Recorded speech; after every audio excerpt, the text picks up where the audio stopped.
എല്ലാവർക്കും സ്വാതന്ത്ര്യ ദിന നമസ്കാരം. പണ്ഡിറ്റ് ജവഹർലാൽ നെഹ്റു ആണ് നമ്മുടെ രാഷ്ട്രശില്പി. ആദ്യത്തെ പ്രധാനമന്ത്രി. ചെങ്കോട്ടയിൽ അദ്ദേഹം പതാക ഉയർത്തിയപ്പോൾ പറഞ്ഞു, ഒരു യുഗം അവസാനിച്ചു, അടുത്ത യുഗം ആരംഭിക്കുകയാണ്. അദ്ദേഹത്തെക്കുറിച്ചുള്ള ചില അപൂർവ ഫോട്ടോകൾ എൻ്റെ ഫോട്ടോ ആൽബത്തിലുണ്ടായിരുന്നത് ഇവിടെ ചേർക്കുന്നുണ്ട്. അദ്ദേഹത്തിൻ്റെ ജീവിതവും ചിന്തയും സ്വപ്നവും ഇന്ത്യക്ക് വേണ്ടിയായിരുന്നു.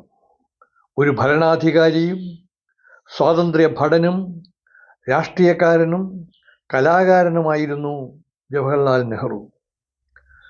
പാശ്ചാത്യ പൗരസ്ത്യ സംസ്കാരത്തിൻ്റെ സമന്വയമാണ് അദ്ദേഹം. ജവഹർ എന്ന വാക്കിനർത്ഥം തന്നെ രത്നമെന്നാണ്. അദ്ദേഹം 17.5 വർഷം ഇന്ത്യ ഭരിച്ചു. ബ്രിട്ടീഷ് ജയിലിൽ കഴിഞ്ഞത് 9 വർഷം, അതായത് 3262 ദിവസം. അദ്ദേഹത്തിൻ്റെ സാഹിത്യകൃതികളോ ലോക സാഹിത്യത്തിൽ ഏറ്റവും മേന്മയുള്ളതാണ്. അദ്ദേഹത്തിൻ്റെ ആത്മകഥ, ഇന്ത്യയെ കണ്ടെത്തൽ, വിശ്വചരിത്രാവലോകനം, ഒരച്ഛൻ മകൾക്കയച്ച കത്തുകൾ, ഇതൊക്കെ ഏറ്റവും ശ്രേഷ്ഠമായ കൃതികളാണ്. ഒരു യോദ്ധാവിൻ്റെ സാഹസവും പ്രഗത്ഭതയും അദ്ദേഹം പ്രകടിപ്പിച്ചിരുന്നു. ആകെ തകർന്നടിഞ്ഞ, ആകെ ചൂഷണം ചെയ്യപ്പെട്ട, അഭയാർത്ഥി പ്രവാഹം കൊണ്ട് തകർന്ന, വർഗീയ കലാപവും കശക്കി എറിഞ്ഞ ഇന്ത്യക്ക് ഒരു ദൈവദൂതനെ പോലെ നേതൃത്വത്തിലേക്ക് വന്ന പണ്ഡിറ്റ് ജവഹർലാൽ നെഹ്റുവിനെ ആർക്കാണ് മറക്കാൻ കഴിയുക? ആർക്കാണ് തമസ്കരിക്കാൻ കഴിയുക? മതവും ദൈവവും ആചാരവും എല്ലാം വ്യക്തിപരമായ താല്പര്യമാണ് എന്ന് പറഞ്ഞ അദ്ദേഹം ഒരു യുക്തിവാദിയും മതേതരവാദിയും ജനാധിപത്യവാദിയുമായിരുന്നു. ആധുനിക ഇന്ത്യയുടെ സൃഷ്ടാവ്. ഭക്രാനങ്കൽ അണക്കെട്ട് മുതൽ ആലപ്പുഴയിലെ നെഹ്റു ട്രോഫി വള്ളംകളി വരെ അദ്ദേഹത്തിൻ്റെ കരസ്പർശമുണ്ട്.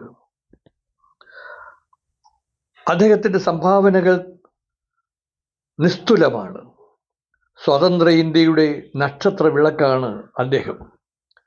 അദ്ദേഹത്തിൻ്റെ വിൽപത്രത്തിൽ, അതായത് ഒസ്യത്തിൽ, അദ്ദേഹം എഴുതി വച്ചിരിക്കുന്നു, ഞാൻ മരിച്ചാൽ എൻ്റെ ചിതാഭസ്മത്തിൽ ഒരു പിടി ഇന്ത്യൻ തീരങ്ങളെ പ്രക്ഷാളനം ചെയ്യുന്ന സമുദ്രത്തിൽ വിലയം പ്രാപിക്കാൻ ഗംഗയിൽ ഒഴുക്കണം.